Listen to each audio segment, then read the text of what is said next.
नमस्कार विद्यार्थी मित्रांनो, मराठी नोकरी यूट्यूब चॅनलवर आपल्या सर्वांचं स्वागत आहे। आज आपण या व्हिडिओमध्ये पहा महा-टी-ई-टी म्हणजेच शिक्षक पात्रता परीक्षा जी 2024 ला होणार आहे त्यासाठी महत्त्वाचे आपण पेपर 1 आणि पेपर 2 यासाठी काही प्रश्न पाहणार आहोत आणि हे सर्वच्या सर्व प्रश्न आपल्याला मागील परीक्षेत विचारण्यात आलेले इम्पॉर्टंट असणारे प्रश्न आहेत। या व्हिडिओमध्ये आपण मराठी व्याकरण, परिसर अभ्यास, सामान्य विज्ञान, समाजशास्त्र आणि बालमानसशास्त्र या सर्व घटकांवरती महत्त्वाचे प्रश्न आपण घेत आहोत। त्यामुळे मित्रांनो, आपल्याला पीडीएफ डाउनलोड करायची असेल तर मराठी नोकरी या आपलं टेलिग्राम चॅनल आहे आणि सोबतच व्हॉट्सअप ग्रुप देखील आहे। दोघांच्याही लिंक्स मी तुम्हाला डिस्क्रिप्शन मध्ये दिल्या आहेत, त्या ठिकाणी जाऊन आपण त्यांना जॉईन करा आणि चॅनलवरती जर नवीन असाल तर लगेच आपल्या मराठी नोकरी या यूट्यूब चॅनलला देखील सबस्क्राइब करून ठेवा। चला तर व्हिडिओला सुरुवात करूया।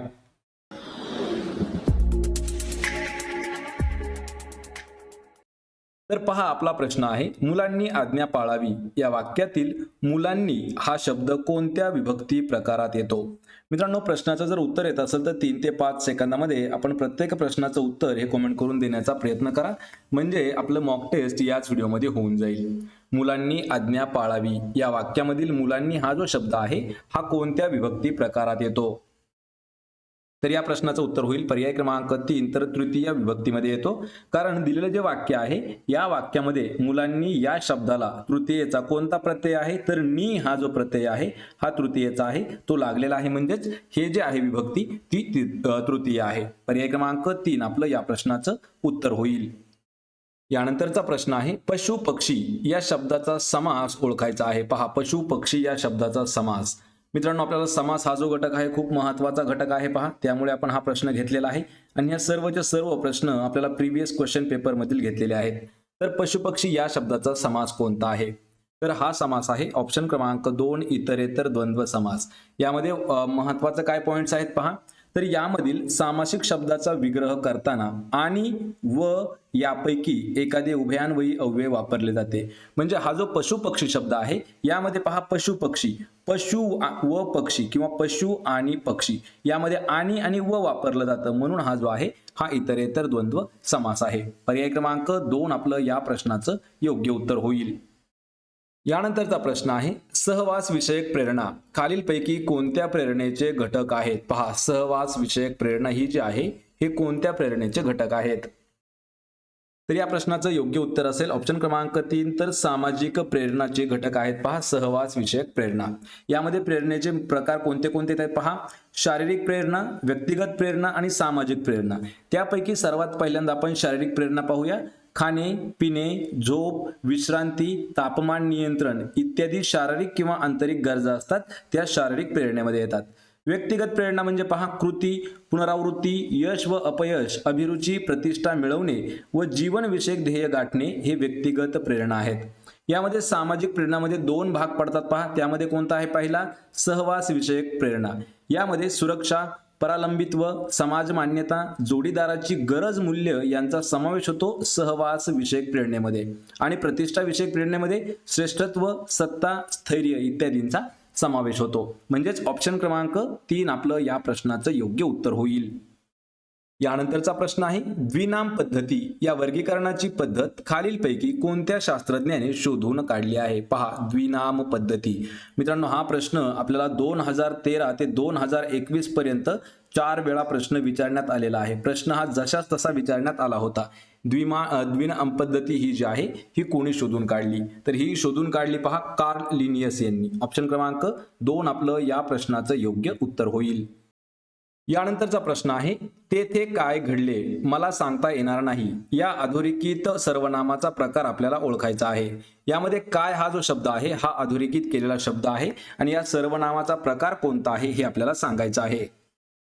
तर या प्रश्नाचं योग्य उत्तर होईल पर्याय क्रमांक 4, तर अनिश्चित सर्वनाम हा अनिश्चित सर्वनाम आहे। लक्षात ठेवा, काय हे जे आहे हे सामान्य सर्वनाम किंवा अनिश्चित सर्वनाम आहे।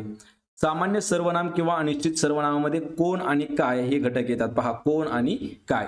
तर सर्वनामे वाक्यात प्रश्न विचारण्यासाठी न येता ती कोणत्या नामाबद्दल आली आहेत हे जर निश्चितपणे सांगता येत नाही तेव्हा त्याला अनिश्चित सर्वनाम म्हणून ओळखलं जातं। या ठिकाणी तेथे काय घडले मला सांगता येणार नाही, म्हणजे त्या ठिकाणी काय आहे, एखादी गोष्ट आपल्याला निश्चितपणे सांगता येत नाही, म्हणून हे जे आहे हे अनिश्चित सर्वनाम आहे। पर्याय क्रमांक 4 आपलं या प्रश्नाचं योग्य उत्तर असणार आहे।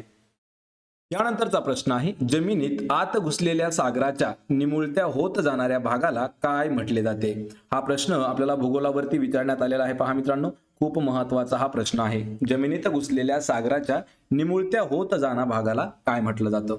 तर त्याला म्हटलं जातं पर्याय क्रमांक 3 तर आखात असं त्याला म्हटलं जातं. हा प्रश्न मित्रांनो खूप महत्वाचा आहे. पहा, आखात.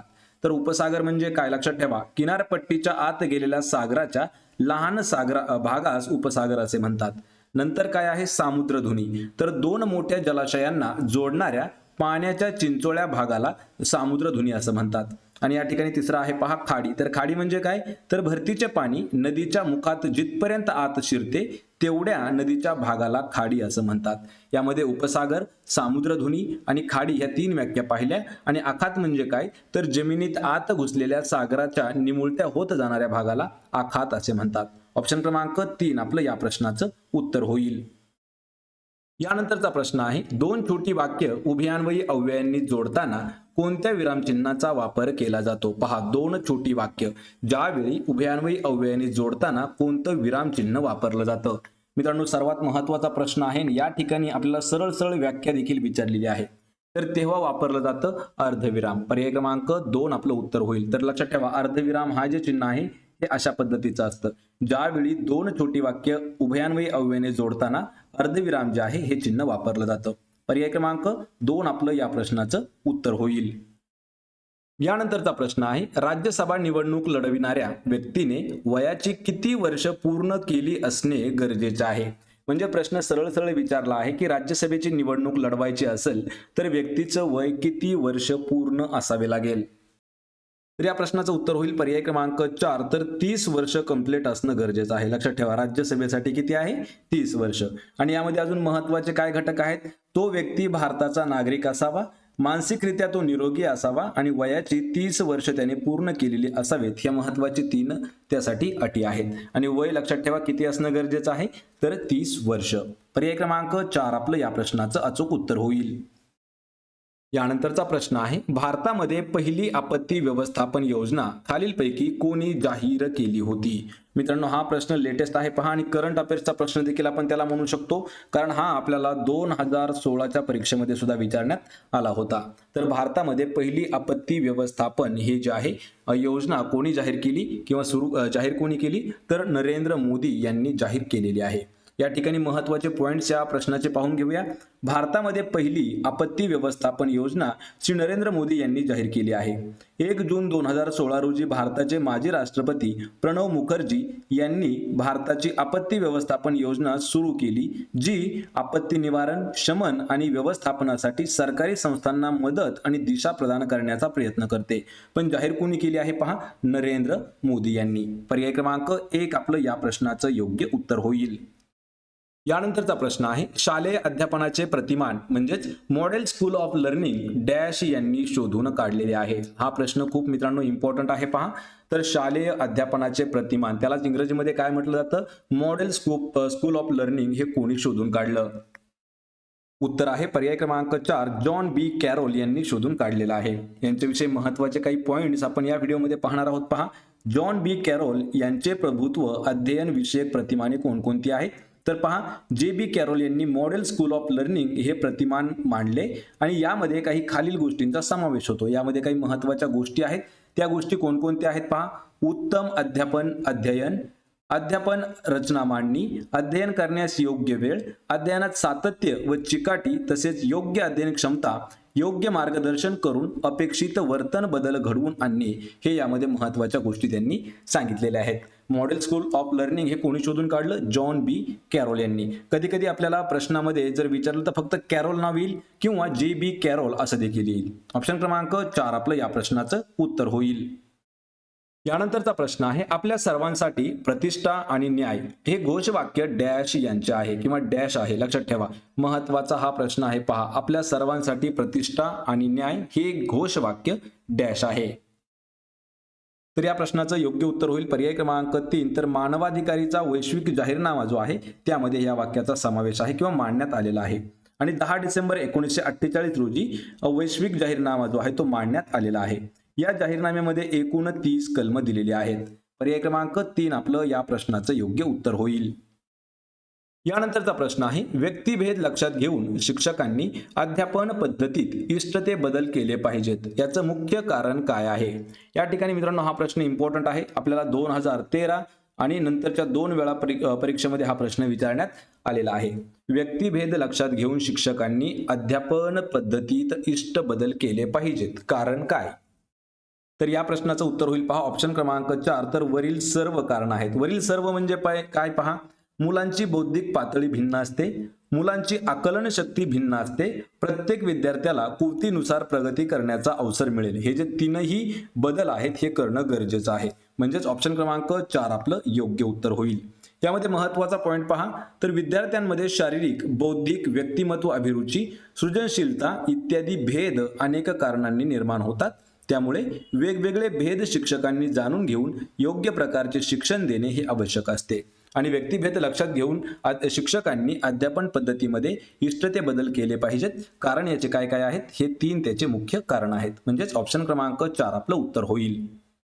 यानंतरचा प्रश्न आहे, खालीलपैकी सर्वात मोठा महासागर कोणता आहे? पहा आपल्याला सर्वात मोठा महासागर विचारलेला आहे आणि या प्रश्नाचं उत्तर लगेच सांगतो. पर्याय क्रमांक 2. तर पॅसिफिक महासागर जो आहे हा सर्वात मोठा महासागर आहे. 2 खंडादरम्यान पसरलेल्या खाऱ्या पाण्याच्या विस्तीर्ण साठ्याला महासागर असे म्हटले जातं आणि यापैकी उपलब्ध जलाच्या 97.7% जल हे जे आहे हे महासागरामध्ये आहे. जलाच्या साठ्यानुसार महासागरांचा उतरता क्रम म्हणजे आधी मोठा नंतर लहान असा क्रम होत आहे. यामध्ये सर्वात मोठा पॅसिफिक महासागर, त्यानंतर अटलांटिक महासागर, त्यानंतर हिंदी महासागर, त्यानंतर दक्षिण महासागर आणि त्यानंतर आर्टिक महासागर हे जे आहेत हे उतरत्या क्रमाने जलाशयाच्या साठ्याच्या महामार्गांचा जो क्रम आहे तो उतरत्या क्रमाने आहे. पर्याय 2 आपलं या प्रश्नाचं योग्य उत्तर असेल. जगातील सर्वात मोठा महासागर पॅसिफिक महासागर आहे. यानंतरचा प्रश्न आहे, बॅगले यांनी कोणती उपपत्ती मांडली आहे? पहा बॅगले यांनी मांडलेली उपपत्ती कोणती? तर उत्तर होईल याचं ऑप्शन क्रमांक 4. तर आदर्शवादी उपपत्ती ही जी आहे ही बॅगले यांनी मांडलेली आहे. समान घटक उपपत्ती ही थॉर्नडाईक यांनी मांडलेली आहे. सामान्यीकरण उपपत्ती ही C.H. जड यांनी मांडलेली आहे. लक्षात ठेवा हा महत्वाचा प्रश्न आहे. बॅगले यांनी आदर्शवादी उपपत्ती मांडलेली आहे. पर्याय क्रमांक 2 आपलं या प्रश्नाचं उत्तर असेल. यानंतरचा प्रश्न आहे, चंद्रोदय या शब्दाचा योग्य संधी विग्रह कोणता असेल? पहा चंद्रोदय सरळ सरळ ज्यांना मराठीमध्ये संधी विग्रह जमतो मित्रांनो त्यांच्यासाठी हा प्रश्न खूप सोपा असणार आहे. चंद्रोदय या शब्दाचा संधी विग्रह कोणता आहे? चंद्र अधिक उदय. म्हणजेच ऑप्शन क्रमांक 2 चंद्र अधिक उदय म्हणजेच चंद्रोदय. यामध्ये पहा चंद्रोदय म्हणजे चंद्र अधिक उदय हा जो आहे हा गुणादेश स्वरसंधीचा प्रकार आहे. यामध्ये द्रो म्हणजे काय तर ओ आलेला आहे, अ अधिक उ म्हणजे ओ हे आलेलं आहे, गुणादेश स्वरसंधी. पर्याय क्रमांक 2 आपलं या प्रश्नाचं उत्तर होईल. यानंतरचा प्रश्न आहे, इस्टेरिया कोलाय हा जीवाणू मानवी आतड्यांमध्ये डॅश निर्मितीस मदत करतो. पहा या ठिकाणी आपल्याला एक बॅक्टेरिया दिलेला आहे, त्याचं नाव आहे इस्टेरिया कोलाय. हा जो बॅक्टेरिया आहे हा आपल्या मानवी आतड्यामध्ये कशाच्या निर्मितीसाठी मदत करतो? तर या प्रश्नाचं योग्य उत्तर असेल ऑप्शन क्रमांक 4. तर जीवनसत्व ब आणि जीवनसत्व के. लक्षात ठेवा बी आणि के यांच्या निर्मितीला मदत करतो. पहा इस्टेरिया कोलाय हा जीवाणू जो की मानवी आतड्यामध्ये असतो. पर्याय क्रमांक 4 आपलं या प्रश्नाचं उत्तर होईल. यानंतरचा प्रश्न आहे, जास्त स्नायूद्वारे आपल्या शरीराच्या हालचालींवर आपल्या मनाप्रमाणे नियंत्रण ठेवता येते त्यास डॅश असे म्हटले जाते. या ठिकाणी आपल्याला सरळ सरळ एक व्याख्या दिलेली आहे आणि व्याख्या कशाची आहे? ही 7वीच्या विज्ञानामध्ये असणारी व्याख्या आहे. जास्त स्नायूद्वारे आपल्या शरीराच्या हालचालींवर आपल्या मनाप्रमाणे नियंत्रण ठेवता येते त्याला काय म्हटलं जातं? तर त्याला म्हटलं जातं पहा ऐच्छिक स्नायू. लक्षात ठेवा पर्याय क्रमांक 2 आपलं या प्रश्नाचं योग्य उत्तर होईल. ऐच्छिक स्नायू कशाला म्हटलं जातं? यानंतरचा प्रश्न आहे, आजोबांनी नातवाला गोष्ट सांगितली या वाक्यातील क्रियापदाचा अचूक पर्याय ओळखायचा आहे. पहा आजोबांनी नातवाला गोष्ट सांगितली या वाक्यातील क्रियापदाचा क्रियापद कोणता आहे? या प्रश्नाचं योग्य उत्तर होईल पहा पर्याय क्रमांक 3. तर द्विकर्मक क्रियापद आलेलं आहे. लक्षात ठेवा दिलेलं जे वाक्य आहे यामध्ये सांगितली हे क्रियापद आहे आणि या वाक्यामध्ये 2 कर्म येतात. नातवाला अप्रत्यक्ष कर्म आहे आणि गोष्ट प्रत्यक्ष कर्म आहे. आणि द्विकर्मक क्रियापद म्हणजे काय, तर ज्या वाक्यातील क्रिया कर्त्याकडून एकाच वेळी दोन घटकावर घडते अशा क्रियापदाला द्विकर्मक क्रियापद म्हणून ओळखले जाते, किंवा द्विकर्मक क्रियापदाची व्याख्या देखील मित्रांनो आपल्याला लक्षात ठेवणं गरजेचं आहे. पर्याय क्रमांक 3 आपलं या प्रश्नाचं योग्य उत्तर होईल. यानंतरचा प्रश्न आहे, महर्षी विठ्ठल रामजी शिंदे यांनी कोणत्या ठिकाणी देवदासी प्रथेविरुद्ध परिषद भरवली होती? मित्रांनो हा जो आहे हा समाजशास्त्रामध्ये खूप महत्त्वाचा विचारण्यात आलेला प्रश्न आहे, कारण परीक्षा कोणतीही असो आपल्याला त्यासाठी प्रश्न विचारण्यात आलेले आहेत. महर्षी विठ्ठल रामजी शिंदे यांनी देवदासी प्रथेविरुद्ध एक परिषद भरवली होती, तर ती भरवली होती मुंबई या ठिकाणी. पर्याय क्रमांक 2. तर पहा, देवदासी प्रथेविरुद्ध किंवा प्रथेविरुद्ध चळवळ सुरू केलेली आहे आणि बहुजन समाजातील स्त्रियांसाठी सुधारण्याची एक चळवळ होती. डिप्रेस्ड क्लासेस मिशनची स्थापना देखील विठ्ठल रामजी शिंदे यांनी केलेली आहे. ऑप्शन मध्ये आपल्याला व्ही रा शिंदे असं विचारलं जातं आणि त्यांनी देवदासी प्रथेविरुद्ध परिषद जी आहे ती मुंबई या ठिकाणी भरवली होती. ऑप्शन क्रमांक 2 आपलं या प्रश्नाचं उत्तर होईल. यानंतरचा प्रश्न आहे, विनिंग द इनर बॅटल हे पुस्तक कोणत्या खेळाडूने लिहिलेले आहे? पहा, प्रश्न महत्वाचा आहे. विनिंग द इनर बॅटल हे पुस्तक कोणत्या खेळाडूचं आहे? याचं उत्तर आहे पहा ऑप्शन क्रमांक 1 तर शेन वॉटसन या खेळाडूचं, जो की ऑस्ट्रेलियाचा एक स्पिनर बॉलर होता, तर त्यांचं पुस्तक आहे पहा विनिंग द इनर बॅटल. हे कोणी लिहिलेलं आहे? शेन वॉटसन यांनी. तर या पुस्तकामध्ये काय आहे, एका वाक्यात मी तुम्हाला सांगतो पहा, प्रत्येक वेळी तुमची सर्वोत्तम कामगिरी करायची असेल तेव्हा स्वतःची सर्वोत्तम आवृत्ती कशी आणायची आणि तुम्हाला सखोलपणे समजावून घेण्यासाठी आवश्यक असलेली जी काही माहिती आहे या पुस्तकामध्ये तुम्हाला देण्यात आलेली आहे. पर्याय क्रमांक 1 आपलं या प्रश्नाचं योग्य उत्तर होईल. तर मित्रांनो हे होते महत्त्वाचे 20 प्रश्न आणि हे सर्वच्या सर्व प्रश्न आपल्याला परीक्षेमध्ये विचारण्यात आलेले आहे. मित्रांनो ह्या 20 पैकी किती प्रश्नाची उत्तरं देता आली हे मला कमेंट करून नक्की सांगा. व्हिडिओ जर आवडला तर व्हिडिओला आपल्याला लाईक करा, मित्रांमध्ये व्हिडिओ शेअर करा आणि आपल्या मराठी नोकरी या YouTube चॅनलला सबस्क्राईब करून ठेवा. प्रत्येक व्हिडिओची PDF अगदी फ्रीमध्ये मिळवायची असेल तर मराठी नोकरी या टेलिग्राम चॅनलला देखील जॉईन करा. त्याची लिंक मी तुम्हाला डिस्क्रिप्शनमध्ये दिलेली आहे. आणि मित्रांनो सर्वात महत्त्वाची गोष्ट म्हणजे आतापर्यंत जे 23 आपले शिक्षक भरतीवरचे व्हिडिओ झालेले आहेत त्या सर्वांच्या लिंक्स मी तुम्हाला एकाच व्हिडिओमध्ये दिलेल्या आहेत, म्हणजे त्यांची डिस्क्रिप्शनमध्ये सर्वांच्या लिंक्स देण्यात आलेल्या आहेत. आपण भेटूया पुढच्या एका अशाच नवीन व्हिडिओमध्ये. तोपर्यंत जय हिंद, जय महाराष्ट्र.